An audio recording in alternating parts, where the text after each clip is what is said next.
نظام في المخ اتوجد وبيتكون منذ الطفوله. تمام. النظام ده اسمه attachment system. تمام. النظام ده اتكون منذ الطفوله، اتكون مع اول علاقه ارتباطيه او علاقه اتكونت جواك، وهي العلاقه مع الاهل. تمام.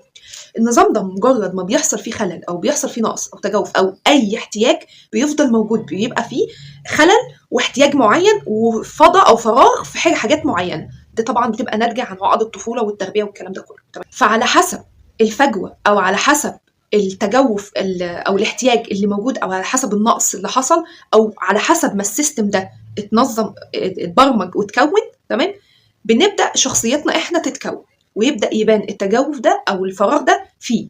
فبيجي شخص معين بقى احنا بنحس فيه بالحاجه اللي ناقصانا، هو معاه الاحتياج ده ومعاه الحاجه دي. تمام. فبيحصل حاجه اسمها زي تجاذب. ليه بقى بنتعلق او ازاي بنتعلق؟ بيبدا الشخص ده مجرد ما يبقى يحصل انجذاب او اعجاب ما بينكم، بيبدا